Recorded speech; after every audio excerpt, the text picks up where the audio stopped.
भारत के संविधान के अनुच्छेद 200 के प्रथम परंतुक के अनुसरण में विधानसभा द्वारा पारित राजस्थान धर्म स्वातंत्र विधेयक 2008 पर माननीय राज्यपाल महोदय से निम्न संदेश प्राप्त हुआ है। यतः मैंने राजस्थान धर्म स्वातंत्र विधेयक 2008 का विधेयक संख्या 18 के प्रावधानों को देखा, जो कि 20 मार्च 2008 को राजस्थान विधानसभा द्वारा पारित किया गया है।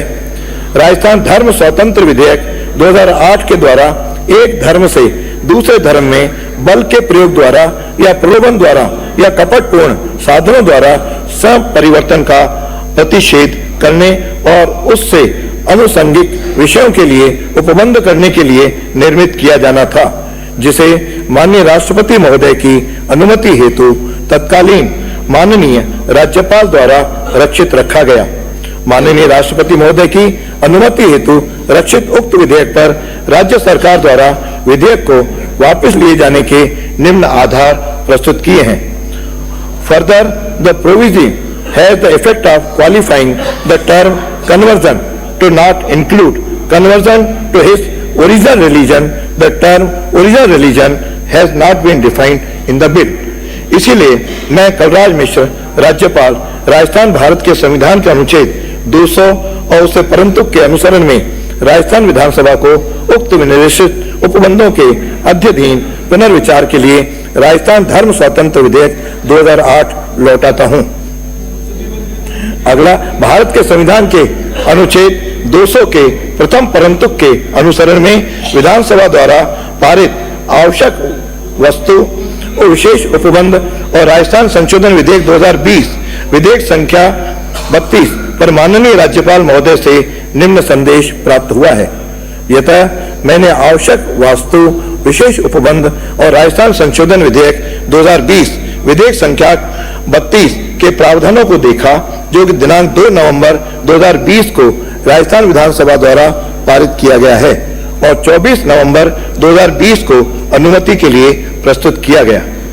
आवश्यक वस्तु विशेष उपबंध और राजस्थान संशोधन विधेयक 2020 के द्वारा आवश्यक वस्तु संशोधन अधिनियम 2020 का केंद्रीय अधिनियम संख्या 22 में संशोधन एवं विशेष उपबंध जोड़े जाना प्रस्तावित था।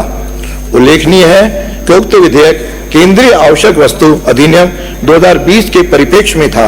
वर्तमान स्थिति में केंद्र सरकार द्वारा केंद्रीय आवश्यक वस्तु संशोधन अधिनियम 2020 को दिनांक 24/11/2021 को संसद में प्रस्ताव प्रस्तुत कर उक्त अधिनियम दिनांक 29/11/2020 से निरसित रिपील्ड हो चुके हैं।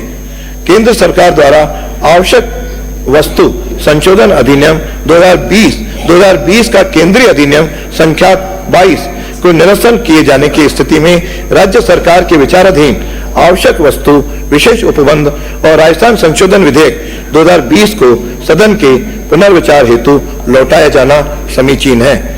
इसीलिए मैं हरिभाऊ बागड़े, राज्यपाल, राजस्थान भारत के संविधान के अनुच्छेद 200 और उसके परंतुक के अनुसरण में राजस्थान विधानसभा को उक्त विनिर्दिष्ट परिस्थिति के अध्ययन पुनर्विचार के लिए संशोधन विधेयक लौटाता हूं। भारत के संविधान के अनुच्छेद 200 के प्रथम परंतुक के अनुसरण में विधानसभा द्वारा पारित राजस्थान विद्युत शुल्क विधेयक 2023 का विधेयक संख्या 34 पर माननीय राज्यपाल महोदय से निम्न संदेश प्राप्त हुआ है। यतः मैंने राजस्थान विद्युत शुल्क अधिनियम विधेयक 2023 का विधेयक संख्या 34 के प्रावधानों को देखा, जो कि दिनांक 2 अगस्त 2023 को राजस्थान विधानसभा द्वारा पारित किया गया है।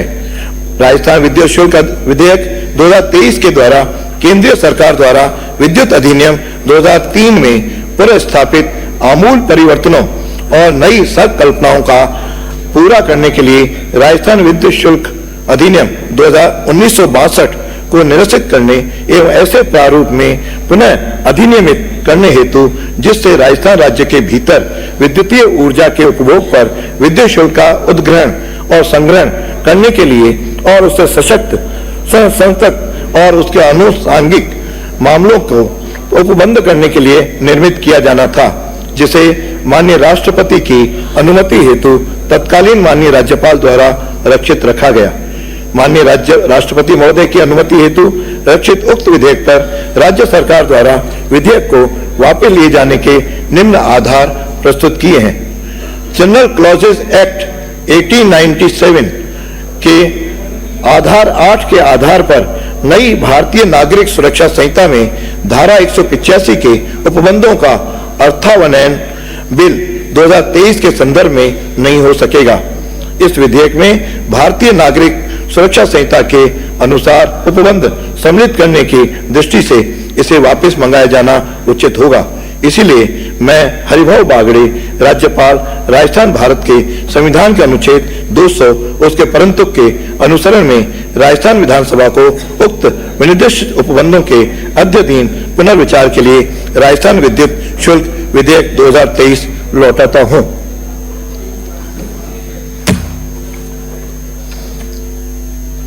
माननीय हमारे श्रीमान सचिव महोदय।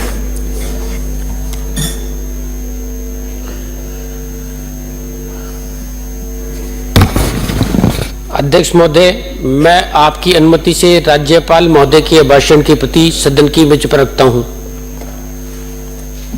प्रमुख सचिव।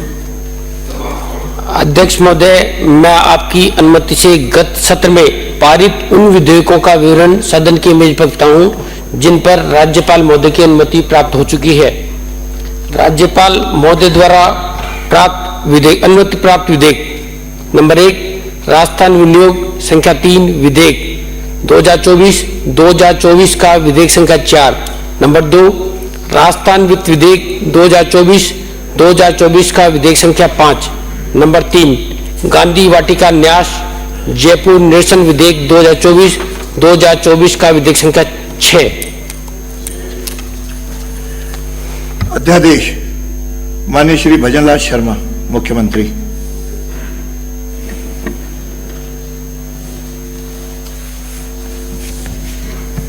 अध्यक्ष महोदय, मैं आपकी अनुमति से राजस्थान माल और सेवा कर संशोधन अध्यादेश 2024 का अध्यादेश संख्या 1 सदन की मेज पर रखता हूं। श्री जाबर सिंह खर्रा। माननीय अध्यक्ष महोदय, मैं आपकी अनुमति से निम्नांकित अध्यादेश सदन की मेज पर रखता हूं। 1 भरतपुर विकास प्राधिकरण अध्यादेश 2024 का अध्यादेश संख्या 2। 2 बीकानेर विकास प्राधिकरण अध्यादेश 2024 का अध्यादेश संख्या 3। धन्यवाद। श्रीमान सचेतक महोदय। माननीय अध्यक्ष महोदय, मैं प्रक्रिया के नियम 292(2) के परंतुक के अंतर्गत निम्नांकित प्रस्ताव प्रस्तुत करता हूं कि दिनांक 6 अगस्त 2024 को सदन द्वारा माननीय सदस्य श्री मुकेश पाकर का निलंबन किया गया था, उसे तुरंत प्रभाव से समाप्त किया जाए।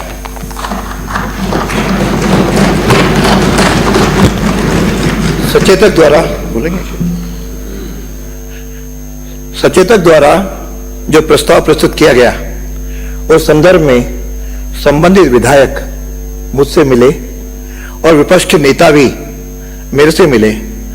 सबने इस प्रकार की दुर्भाग्यपूर्ण घटना पर अपनी चिंता व्यक्त की और यह आश्वस्त किया, सदस्य ने भी और विपक्ष के नेताओं ने भी, कि भविष्य में इस तरह की कोई घटना नहीं होगी।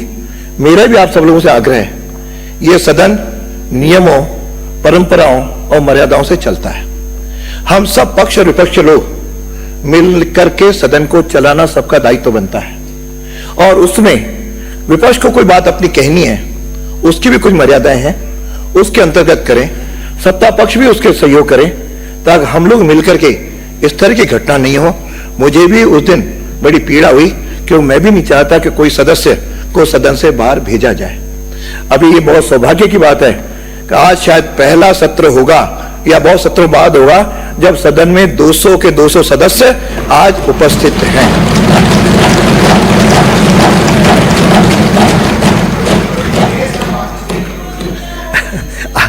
200 सदस्य सदन में, पहले तो हमेशा कहीं न कहीं अपन सब अनुभवी, मैं कहना नहीं चाहता, कोई ना कोई सदस्य की संख्या कभी 1-2 कम होती रही है। वह भविष्य में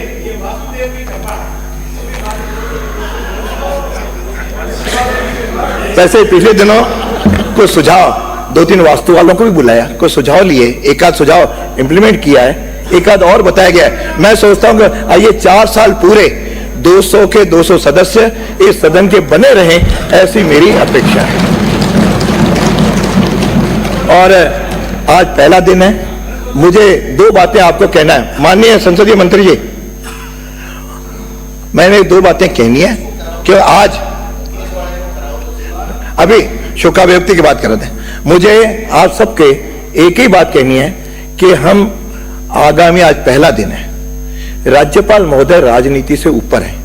राज्यपाल महोदय के भाषण को हम सब पीसफुली सुने, अपने 4 दिन मिलेंगे, जो उनके भाषण पर अपने को चर्चा में जो कुछ कहना है, दोनों पक्ष अपना अपना रख सकते हैं, लेकिन उनके बीच में कहना, और कुछ आज लोगों को सबको पता था 15 मिनट पहले आना है, फिर भी आज कुछ सदस्य लेट तक आते रहे, बीच में बैठते रहे, ये हम आगे से ध्यान करें। और ये वो भी एक तरह आसन ही था, आसन पांव पे हो तो अपन यहाँ पर जहाँ बैठ सकते हैं वहीं बैठे, अपनी सीटें कुछ चेंज की अपन ढूंढ रहे थे, तो अभी न ढूंढ न पाए, तो हमारा सदन गरिमामय पूर्ण और जो नियम है उससे चलें, एक दूसरे को डिस्टर्ब भी न करें। हम सब यहाँ पर सदन चलाने आए हैं और जनता की जो समस्याएं हैं उसको यहाँ पे उठाने के लिए आए, तो उठाने की अपनी मर्यादा है, उसको अपन करें। मुझे कोई, सब पुराने लोग हैं, कोई लोग नए हैं, पुराने लोग यदि इसका पालन करेंगे तो नए लोग भी उसका पालन करेंगे। और मैं समझता हूं कि ये प्रस्ताव जो रखा गया, उस प्रस्ताव को स्वीकार किया जाता है। शोकाभिव्यक्ति, सब खड़े हो जाएंगे। माननीय सदस्य, शोकाभिव्यक्ति के इस अवसर पर मैं गत दिनों दिवंगत पूर्व प्रधानमंत्री डॉक्टर मनमोहन सिंह, महाराष्ट्र के पूर्व राज्यपाल श्री SM कृष्णा, हरियाणा के पूर्व मुख्यमंत्री श्री ओम प्रकाश चौटाला, पश्चिम बंगाल के पूर्व मुख्यमंत्री श्री बुद्धदेव भट्टाचार्य, पूर्व सांसद श्री नटवर सिंह, डॉक्टर ज्ञान प्रकाश पुलानिया एवं महेंद्र सिंह मेवाड़, इस सदन के सदस्य श्री जुबेर खान और श्री अमृतलाल मीणा, पूर्व मंत्री श्री हरसाय मीणा, पूर्व राज्य मंत्री श्री सुंदर लाल, श्री गुरजंत सिंह, श्री बनवारीलाल शर्मा एवं श्री मोहन मेघवाल, और सदन के पूर्व सदस्य श्रीमती सूर्यकांता व्यास, श्री रेवती प्रसाद कोहली, श्री राम मीणा एवं श्री रणमल सिंह के प्रति संवेदना व्यक्त करते हुए यह शोक प्रस्ताव प्रस्तुत करता हूं। पूर्व प्रधानमंत्री डॉक्टर मनमोहन सिंह का जन्म 26 सितंबर 1932 को पश्चिमी पंजाब के गाह में हुआ। आपने MA अर्थशास्त्र, इकोनॉमिक्स प्रोपोस एवं DPhil की उपाधियां प्राप्त की। डॉक्टर मनमोहन सिंह 6 बार राज्यसभा के सदस्य निर्वाचित हुए। हम गौरवान्वित हैं कि आप वर्ष 2019 में राज्यसभा के लिए राजस्थान से निर्वाचित हुए और राज्यसभा के कार्यकाल के दौरान आप राज्यसभा की विभिन्न समितियों के सदस्य एवं सभापति रहे। आप राज्यसभा में नेता प्रतिपक्ष भी रहे। प्रख्यात अर्थशास्त्री रहे डॉक्टर सिंह केंद्र सरकार में वित्त मंत्री रहे। नवोन्मेषी विचारक एवं प्रशासक के रूप में आपकी नीतियों एवं नवीन दृष्टिकोण से देश में उदारीकरण एवं आर्थिक सुधारों का शुरुआत हुई। कुशल प्रशासक एवं दीर्घ संसदीय अनुभव रखने वाले डॉक्टर सिंह मई 2004 से मई 2014 तक भारत के प्रधानमंत्री भी रहे। प्रगतिशील विचारों के पोषक डॉक्टर सिंह के कार्यकाल के दौरान देश की आर्थिक, विदेश नीति एवं अन्य क्षेत्रों में समावेशी विकास हुआ। वित्तीय मामलों के जानकार डॉक्टर सिंह ने वित्त मंत्रालय में सचिव एवं भारतीय रिजर्व बैंक के गवर्नर, योजना आयोग के चेयरमैन सहित देश के महत्वपूर्ण आर्थिक संसाधनों में विभिन्न पदों के उत्तरदायित्व का निर्वहन किया। बहुआयामी व्यक्तित्व के धनी डॉक्टर सिंह की इंडियाज एक्सपोर्ट ट्रेंड्स एवं prospectus for self sustained growth एवं चैलेंजिंग इंडिया शीर्षक से पुस्तकों का प्रकाशन हुआ। आपके अनेक आलेख विभिन्न पत्र पत्रिकाओं में प्रकाशित हुए। विश्वविद्यालय अनुदान आयोग के अध्यक्ष रहे डॉक्टर सिंह विभिन्न आर्थिक, शैक्षिक एवं खेल संगठनों से संबंध रहे। कार्य के प्रति प्रतिबद्धता एवं उनके अविस्मरणीय योगदान को मान्यता देते हुए आपको पद्म विभूषण सहित अनेक पुरस्कारों से सम्मानित किया गया। राजस्थान विधानसभा में अभूतपूर्व अवसर था जब दिनांक 7 जुलाई 2019 को आयोजित प्रबोधन कार्यक्रम में आपने अपने अनुभव नवनिर्वाचित विधायकों से साझा कर उन्हें प्रेरित किया। डॉक्टर मनमोहन सिंह का दिनांक 26 दिसंबर 2024 को निधन हो गया। महाराष्ट्र के पूर्व राज्यपाल श्री एस.एन. कृष्णा का जन्म 1 मई 1932 को कर्नाटक के सोमनहल्ली में हुआ